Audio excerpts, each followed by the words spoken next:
చరిత్రకు, ఒక విప్లవానికి నాంది పలికారని చెప్పడానికి ఎంతో ఆనందంగా ఉంది. ఆనాడు మహిళా అభివృద్ధి కోసం, మహిళల విద్య కోసం మొదలుపెట్టిన పోరాటము కేవలము అంతటితో ఆగిపోకుండా సమాజంలో ఉన్న అనేక రకాలైన దురాచారాలను రూపుమాపడానికి, బాల్య వివాహాలను రూపుమాపడానికి, అదేవిధంగా వితంతువులకు శిరోమండన చేసేలాంటి దురాచారాలను రూపుమాపడానికి సావిత్రిబాయి పూలే గారు అనేక రకాలైన కార్యక్రమాలు, అనేక రకాలైన పోరాటాలు చేశారు, అనేక రచనలు చేశారు. తన రచనల ద్వారా ప్రజల్లో చైతన్యం తీసుకొని వచ్చి తిరుగుబాటు మొదలయ్యే విధంగా, ఇలాంటి దురాచారాలు లేకుండా అందరూ అభివృద్ధి చెందే విధంగా, అణగారిన వర్గాలు ఎవరైతే ఉన్నారో వాళ్ళందరూ ముందుకు రావాలి, అభివృద్ధి చెందాలని చెప్పి ఆ ఆదర్శ దంపతులు చేసిన పోరాటం వల్లే ఈరోజు సమాజంలో మహిళలు కావచ్చు, అణగారిన వర్గాలు కావచ్చు, చదువుకుంటున్నారు, ఉద్యోగాలు, వ్యాపారాలు అన్ని రంగాల్లో రాణిస్తున్నారంటే ఖచ్చితంగా వాళ్ళు పెట్టిన భిక్ష అని చెప్పి మనం చెప్పుకోవచ్చు. ఎన్ని అడ్డంకులు వచ్చినా, ఎన్ని కష్ట నష్టాలు వచ్చినా, ఎన్ని ఆటుపోట్లు వచ్చినా వాళ్ళు ఏవైతే సేవా కార్యక్రమాలు చేశారో,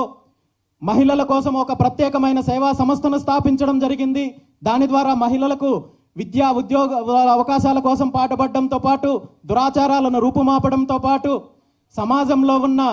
ఎవరైతే అనాథ బాలలు, ఎవరైతే నిరాశ్రయులు ఉన్నారో వీళ్ళందరికీ కూడా ఆశ్రమం కల్పించి వాళ్ళందరినీ కూడా అభివృద్ధి చేయడం కోసం కూడా ఈ దంపతులు ఎంతో కృషి చేశారనే విషయం కూడా మనందరికీ తెలుసు. 1890 ప్రాంతంలో, అప్పుడు పూణే ప్రాంతంలో, మహారాష్ట్ర పూణే ప్రాంతంలో కరువు కాటకాలు విలవిలలాడుతుంటే, కరువుతో పాటు ఒక పక్క ప్లేగు వ్యాధి విలయతాండవం చేస్తున్న సందర్భంలో ప్రభుత్వాలు కూడా ఏమీ చెయ్యలేని పరిస్థితి అప్పుడు ఉన్నప్పుడు ఈ దంపతులు వీళ్ళ సంస్థల ద్వారా అనేక రకాలైన సేవా కార్యక్రమాలు చేశారు. ప్రతిరోజు కనీసం 2000 మందికి ఆశ్రమం కల్పించడంతో పాటు, వాళ్ళకు కావాల్సిన ఏర్పాట్లు చేయడంతో పాటు ఈ విధంగా అనేక కార్యక్రమాలు చేస్తూ చివరికి ప్లేగు వ్యాధి బాధితులకు ఆవిడ సేవ చేస్తూ చివరి క్షణాల వరకు అదే ప్లేగు వ్యాధితో మరణించి తన జీవిత కాలం అంతా కూడా 66 సంవత్సరాలు జీవిస్తే ఈ 66 సంవత్సరాలు కూడా మహిళల అభ్యున్నతి కోసం, మహిళల విద్య కోసము, అభివృద్ధి కోసము, అణగారిన వర్గాల అభివృద్ధి కోసము, అదేవిధంగా ఏదైతే సమాజంలో ఉన్న దురాచారాలు ఉన్నాయో వాటన్నిటినీ రూపుమాపడం కోసము తన జీవితాన్నంతా దారబోసిందనే విషయాన్ని ఈరోజు మనందరికీ గుర్తు చేసుకోవాల్సిన అవసరం ఉంది. అలాంటి మహనీయులను ఆదర్శంగా తీసుకొని వాళ్ళ ఆశయాలు, వాళ్ళ లక్ష్యాలు మనం కొనసాగించాల్సిన అవసరం ఉందని చెప్పి కూడా ఈ సందర్భంగా తెలియజేస్తూ, మరీ ముఖ్యంగా సావిత్రిబాయి పూలే గారి యొక్క చరిత్రను, ఆవిడ యొక్క ఆశయాలను ముందుగా మనందరికంటే ప్రభుత్వాలు గుర్తించాలి, పాలకులు గుర్తించాలి. ఎందుకంటే ఈరోజు మనం చూసాము, ఆంధ్రప్రదేశ్ రాష్ట్రంలో గత కొన్ని సంవత్సరాల క్రితము మహిళా ఉపాధ్యాయ దినోత్సవం 1-2 సంవత్సరాలు ప్రభుత్వం నిర్వహించినప్పటికీ కూడా ఆ తర్వాత ఇలాంటి కార్యక్రమాలు ఏవి చేసే ప్రయత్నం కూడా చేయలేదు.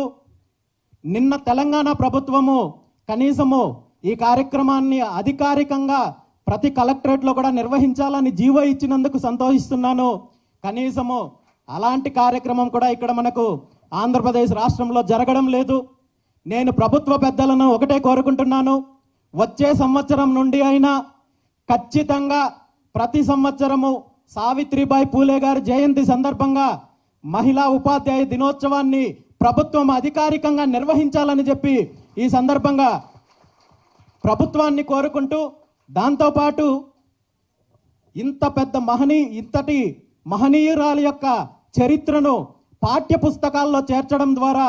భావితరాలకు, విద్యార్థులకు ఆవిడ చేసిన సేవ గురించి, ఆవిడ త్యాగం గురించి, సమాజంలో మార్పు కోసము ఆవిడ జీవితాన్ని ఏ విధంగా దారపోశారనే దాని మీద గురించి భావితరాలకు తెలియజేసే అవకాశం ఉంటుంది. కాబట్టి ఖచ్చితంగా ఆవిడ చరిత్రను పాఠ్యపుస్తకాల్లో కూడా తీసుకురావాల్సిన అవసరం ఉందని చెప్పి ప్రభుత్వాన్ని కోరుకుంటూ, ఎందుకంటే ఈరోజు మనం చూసాము, ఎంతోమంది విదేశాల నుండి మన దేశం మీద దండెత్తి మన సాంప్రదాయాలని, మన సంపదను, భారతదేశాన్ని కొల్లగొట్టిన వాళ్ళ చరిత్రలన్నీ కూడా పాఠ్య పుస్తకాల్లో వచ్చాయి, కానీ ఇలాంటి మహనీయుల చరిత్రలు చెప్పుకోలేని పరిస్థితి ఈరోజు మనం ఉన్నాము. అంతకంటే ముందు